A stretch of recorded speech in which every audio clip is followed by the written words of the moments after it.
is Transformational Stories with Leslie M. Thornton, story number 15. I always loved music festivals, especially electronic music festivals. And I would love being free and just dancing and wilding out and expressing myself and all of that kind of stuff. And yes, there was a time in my life when drugs and alcohol was a big part of all of that kind of stuff. And in my being really health conscious in my life, I would be at the gym a lot of times.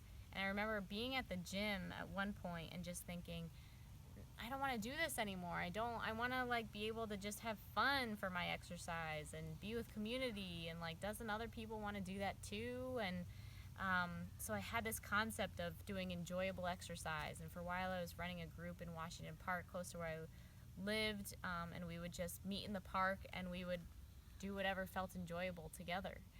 And that was great. And I also then had this idea for what if we created this kind of morning time workout-like experience where we just listen to awesome music and just all dance together, and was as free as the music festivals. And and there was massage there, and there was healthy foods there, and that kind of thing. So I wrote up this whole thing of what I wanted to create.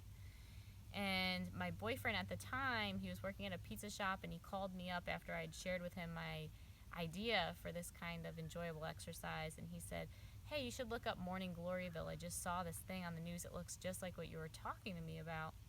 And turns out over 19 major cities in the world, there was this Morning Gloryville where from 7 in the morning till 10 in the morning, people would come and they would dress up or be glittery or just in workout clothes, and they would just have fun and dance, and it was substance free, that was part of it. And it was everything that I had wanted.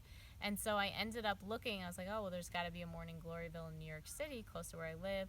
Looked that up, and then found out the person in charge of the New York City one. Ended up contacting her and spoke with her on the phone, told her about my idea, how Albany would be interested in having a Morning Gloryville just 3 hours north of New York City. And she was open to those ideas. She actually asked the London headquarters where it had started about Albany having even a one-time event, and they kind of had said to her that Albany, New York wasn't really on top of their radar because it was a smaller city and that kind of thing.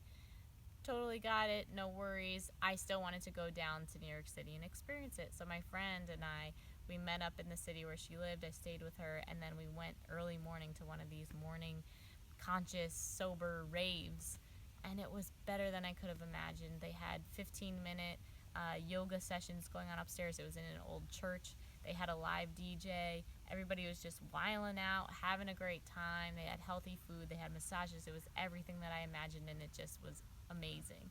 My friend texted me at 3 p.m. after leaving for work, from there, which most people do, and said, I'm still buzzing, She was still just having such a great day because she started it in that way.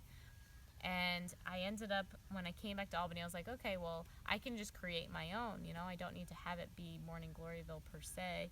And I went to this venue in Albany and asked them about it, and he gave me some ideas, and they didn't end up working out at the time, and I just kind of trusted that and just kind of was like, you know what, I think this will happen, but it just doesn't feel like it's the right time, so I'm just going to focus on what I'm doing and trust.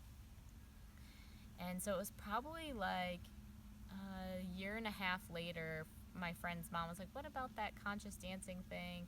My friend just posted something about that.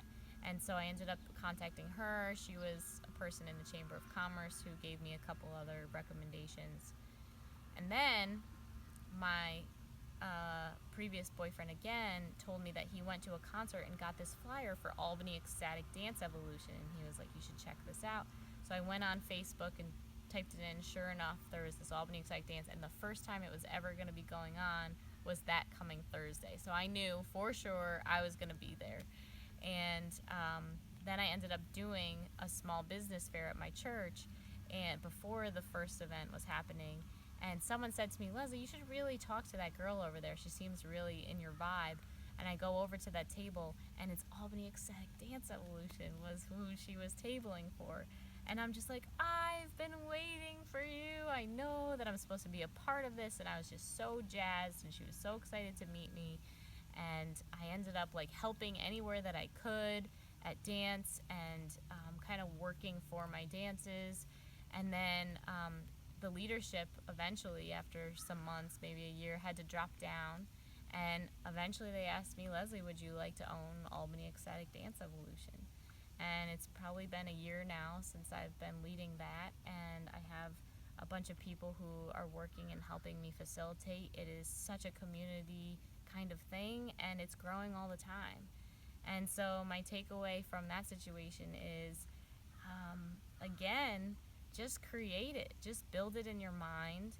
Know that it doesn't have to happen overnight, but know that if it's something you really care about and love so much, it's going to happen.